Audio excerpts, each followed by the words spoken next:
everybody? Welcome back to Booze with DeLuz. We're here, Firearms Policy Coalition, kicking back, having a good time, enjoying a good conversation here at Sacramento Black Rifle at their 10-year anniversary event. So, thank you guys so much for coming out. Thank you so much for being a part. So, I told you guys that we were going to have a special guest, and that special guest is my brother. This is, for those of you who do not know, this is my twin brother, David DeLuz. Yeah. Now, to kind of set the table, all right, as you can tell, you know, he's not nearly as pretty as I am. I know it's disappointing, but he is a very intelligent guy. Not too wise, because he does happen to be very liberal. He's not extremely liberal. He's left of center. Well, in some areas, he's very, very left. He's an Obama voter. Yes, I am. I know. Please don't hold that against him. Two-time Obama voter. Two-time Obama. But I'd vote for him a third time if I could.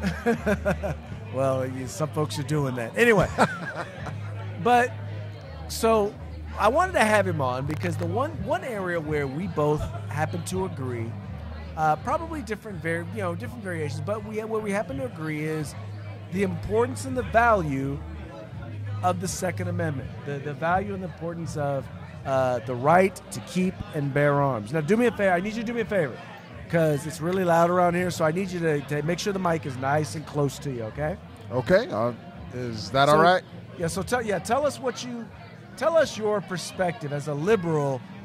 Tell us your perspective on the Second Amendment.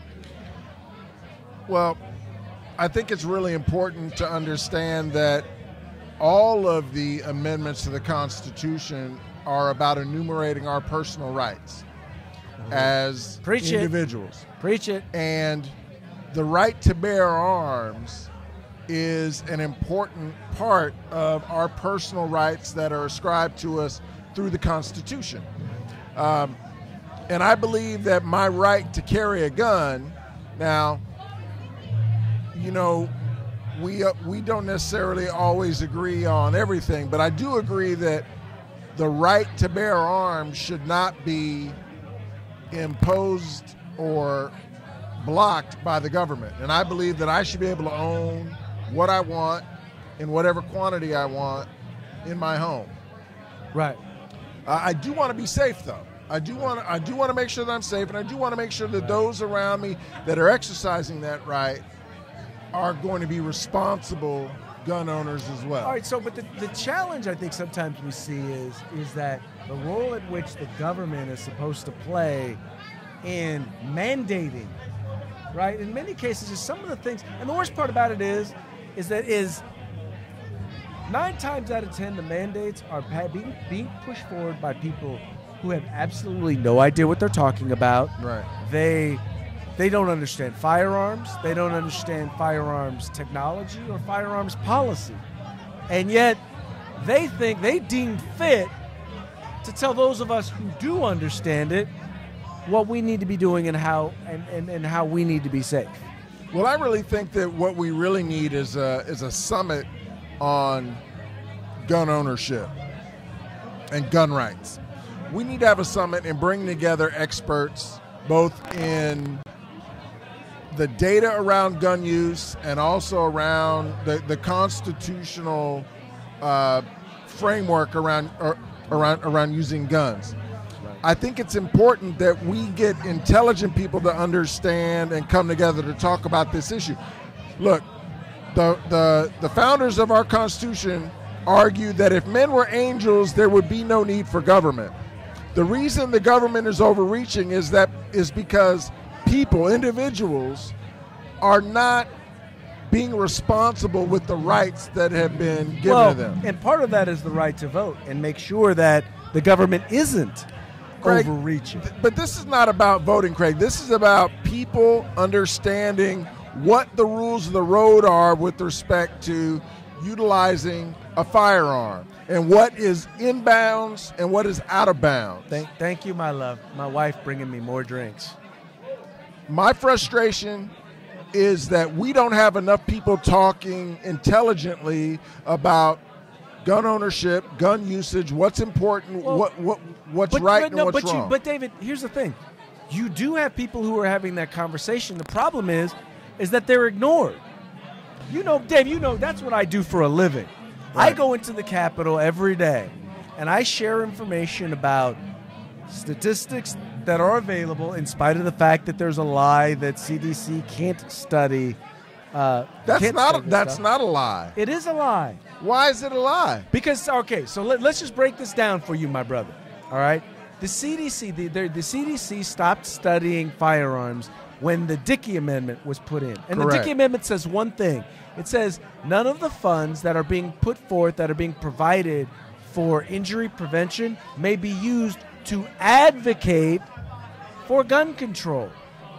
That's it. So the prohibition is not on studying, it's on advocating. So who's making the decision not to study firearms? The CDC. But the CDC has been under both Democrat and Republican control. It's mostly, I don't know why they haven't studied it. Because, well, Dave, first of all, understand that most of the folks at the CDC are not politicians. Most of the folks at the CDC, they're researchers. But here's the thing. They're so used to advocating, they don't want to study something they can't advocate. Well, guess what? No, you can't advocate. I'm sorry, you are not allowed to advocate. You can put forth studies and information, but you are not allowed to advocate. And that's the only thing the Dickey Amendment says. Well, I don't have a problem with that, but the way that it's been operationalized, the way that it's been put into practice is that it has been a de facto ban. It has been a de facto ban on studying gun use. Then talk to the folks at the CDC. Stop telling Congress there's a ban, because there's not. There's not a ban on their ability to do it. Anybody at the CDC just tells because you say it, just because you say it doesn't mean that it's true. No, David. All I know is I read the Dickey Amendment that they keep referring to. I can cite it verbatim because I've read it a million times. Okay. I've read it a million times, Dave. Well, you're the first person that I've heard saying that there's not a ban. That's because there's not a ban. That's because you're only on Mother Jones and the Huffington Post and CNN and MSNBC. Maybe you need to go. Maybe you need I to watch go a few other NPR. places. I watch NPR. What? I watch NPR. Yeah, NPR. NPR. Look, taxpayer-funded liberal propaganda. Y'all see what I got to deal with? This is what I have to deal with. But you know what? Here's what's a trip, though. What's a trip, though, is this. When it comes to the Second Amendment, here's what I found to be a trip. So I know a lot of liberals who, when Donald Trump became president, all of a sudden they were like, what was that about that Second Amendment right to keep and bear arms? All of a sudden they started exercising it. Hey. Exercising like a... Craig, what do you think about the argument that many folks have said that the quickest way to get gun control is to have Black America go and buy out gun stores? Well, I will tell you that most gun control was put in place as a way in which to keep those people from owning firearms. That is exactly right. In the early 1800s, that's exactly right. It was about Chinese and Native Americans. Then it was about, in California, it was about not allowing, early 1900s, it was about not allowing those Mexicans to be able to own firearms. And then later, in the 1960s, it was because of the Black Panthers. So, power to the people. Having said that, I would tend to agree with you. You might probably see people pushing gun control if people of color exercise their constitutional rights. But then again, that's what gun control has always been about. Well, that is an unfortunate truth, and that's why I'm not necessarily a huge advocate of gun control. I mean, there's a couple of issues that I have with gun control. One is, excuse me, I think I need to have a drink real quick. Handle your business, bro. Handle your business. One is that gun control mostly limits the ability of law-abiding citizens. You've argued this a million times, and I agree with you 110%, that gun control only affects those who follow the law. If I'm a criminal, by definition, I'm not following the law. So that means that I'm going to go out and do what I want to do. Secondly, I believe that law enforcement disproportionately and discriminatorily enforces the Second Amendment right. If a black person open carries, they get treated as a suspect. If a white person open carries, they get to be treated as a citizen exercising their Second Amendment right. I think that's fundamentally unfair. I think it's fundamentally racist and bigoted, and I think it undermines the Constitution of the United States and it undermines everything that America stands for. Well, but see, and that's okay. So what you just talked about, and this is where we are at FPC. We talk about, and David started off with this. Look. All of the Bill of Rights, all of our civil rights are all intertwined, right?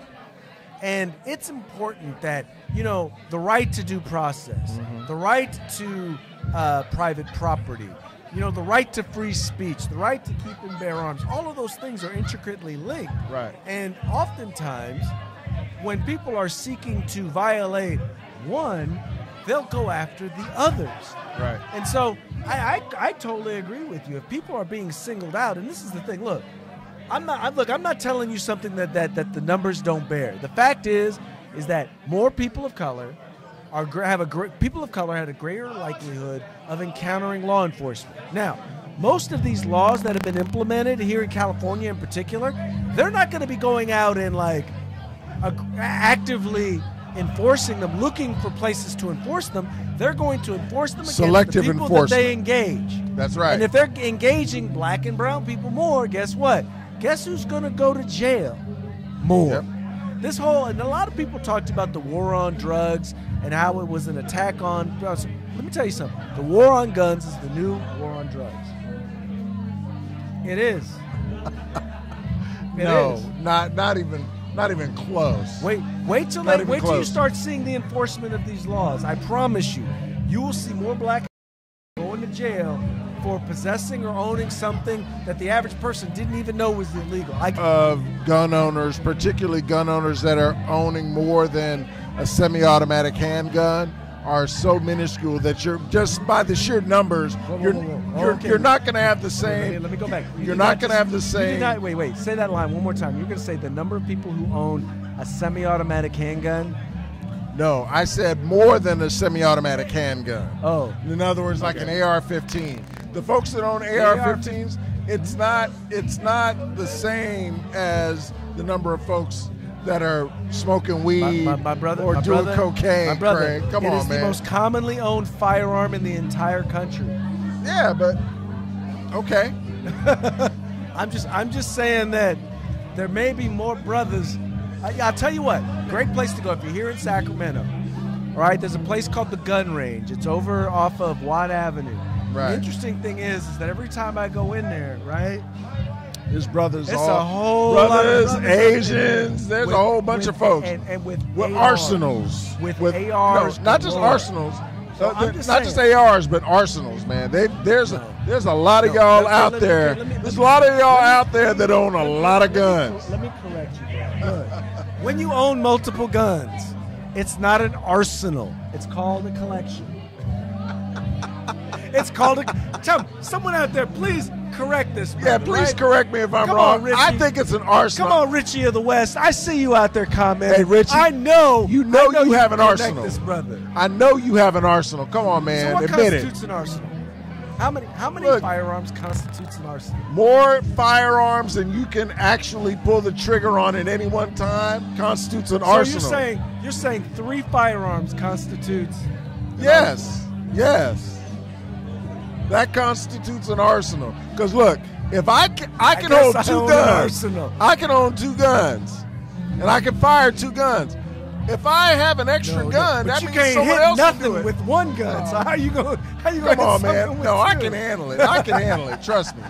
But look, the thing that you have to understand, Craig, is that there is a role for government in regulating and mandating how people keep, control, and manage their arsenals, their firearms. Yeah, there has to be, because you just lost. I'm not saying. Lost me, bruh. I understand, me, but you just lost me. See, That's his liberal. That's his big government liberal speak. Because you know what? I can't help it. And the answer to everything, I love my brother here, but the answer to everything for him is the government.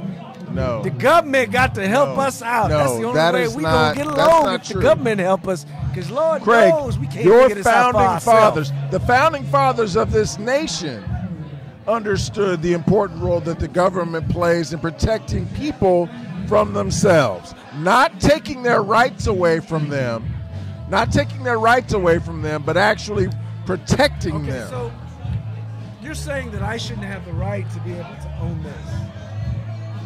That's right? a very nice looking firearm. That's for this is for you. There you go. Okay. So let's just be clear. If there's ever any doubt who the liberal is and who the conservative is, look, who believes in freedom and defending freedom, those who believe in freedom and defending freedom, and those who believe in being free. Hey, Nikki, I think we may have a member. I of got the it big right group. here. I think at the end of the day, Craig, we just need to understand that people's rights need to be respected, but we have to find a way to make the world a safer place. And I'm sorry, but I am not necessarily that guy that believes only that the only way to stop a bad guy with a gun is a good guy with a gun. I think that's just asking. That's just asking for trouble. I tell you what, I don't disagree with that, but here's the problem: when you then proceed to disarm the good guy, then you got a problem. I agree. All right, so hey, we're gonna end on an agreement. But anyway, folks, look, we do this all the time. My brother and I are here on local media all the time. We're gonna be launching our own YouTube, Facebook channel, talking and basically doing the same thing, talking about other stuff other than just guns. Right. So feel free to tune in, have a good time, join us. But most importantly, support the Firearms Policy Coalition. We are the home in the fight for civil rights. Remember, got to use them or you're going to lose them. We'll be back later with some more interviews. I still have to get Rob. I got to chase him down around here. He's going to have a few, so it's going to be an interesting conversation. So, you folks take care. Have fun. We'll talk to you later. Peace.